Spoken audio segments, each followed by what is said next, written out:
Good morning, ladies and gentlemen, boys and girls. Welcome to another tech tip from me, Manybikes Kyle Bradshaw.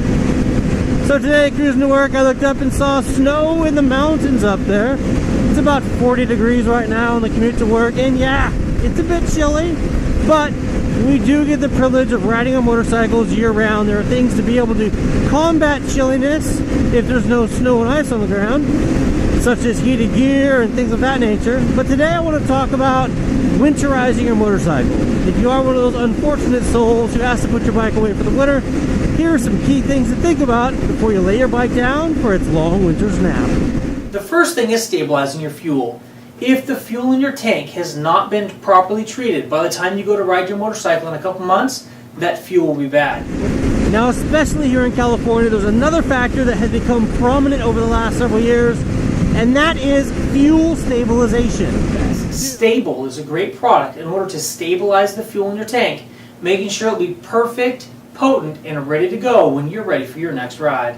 Dude, our gasoline is such garbage that literally I can walk out to the bike after it's sitting for just 2 months and it won't fire up. Or if it does fire up, it has this really weak and it's just horrible. So you drain the gas tank, you put new gas in, and guess what? Everything works perfect. Now if your bike has fuel, the other thing that it needs is a spark or power. If your battery has not been properly maintained, you may not have the spark that you need when you go to hit the start. So on the topic of battery tenders, I've been using the brand battery tender since they were introduced, and they work really well. But in more recent years, I've started using a brand called PulseTech. The reason I use the PulseTech ChargeX is it actually sends pulses of electricity out to the battery and it desulfates the battery. It's a pretty amazing feature. I've actually brought batteries back to life that the battery tender connector said no connection, and it basically said dead battery, you got to get a new one. I put the PulseTech on it and let it sit for several days and come back, and I've used that battery for another 2 years. That is huge. Being able to bring a battery back to life, who would have thought? Now a lot of people change their motorcycle oil once a year.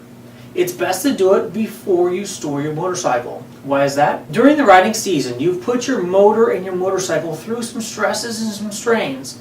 The motor oil that was in your motor was doing a job. It was taking deposits off of your pistons and cleaning your system. And now what's going to happen is if you go ahead and park that motorcycle without changing the oil, that dirty oil can actually harm your motor. By putting fresh, clean motor oil into your bike, running it for a little bit, allowing that to circulate through the system, turning it off and then storing it, you can ensure that your motor will be as healthy as it can be when it comes to turn the key and crank the start of your next riding season. A new product that I just learned of recently is called SC1. Now SC1 sprayed on any plastic surface makes that surface literally like brand new. It's phenomenal. Take a look at one of my other videos where I show you how SC1 works. And literally, you spray it on, you wipe it, and poof, brand new plastics. Another service-related item while doing any oil change is your air filter. Make sure you inspect your air filter. Make sure it's clean, free from any elements or contaminants that will restrict its airflow. If you've got a K&N filter, your motorcycle filter will be a lifetime filter. Go ahead and clean it with the K&N Clean solution. Lube it with the filter oil and reinstall it in your motorcycle. This will ensure when you're ready to go, the motorcycle's tip-top shape and ready to hit the road. Wow, look at all those bicycles all stacked up. Woo! Now I know a lot of you are riding shaft-driven motorcycles or even motorcycles with belts. With a shaft-drive motorcycle, you're going to want to make sure you change the gear oil where your ring and pinion spin together. That oil does get dirty, it does break down, and it does need replacement. If you're running a belt, there are belt lubricants or belt waxes that you can put on that belt that will prolong the life of the belt. Now, if you're using a chain, you should be adjusting and lubing your chain every 500 miles or so. Go ahead and take a look at your owner's manual and find out the proper way to check the tension on your motorcycle chain. Now, tension is important, but probably the most important thing aside from tension is going to be lubricant. Making sure that your chain is clean and free of debris and properly lubricated are 3 things that will allow your chain to last much longer than it would if you allow the chain to be dirty or unlubricated. One commonly overlooked item when people put their motorcycles away for storage are tires and suspension. You want to make sure you replace your tires before you store your motorcycle. Why? Because at the beginning of every season there's a mad rush on tires and manufacturers are often out. If you put brand new tires in a motorcycle before that happens, before you put the bike away, you know that when the opportunity to ride arises, you can drop your motorcycle, roll it out, do a pre-trip inspection, and then you're ready to hit the road. Keeping proper tire pressure is important. Fill your tires to the maximum PSI on the sidewall of the tire.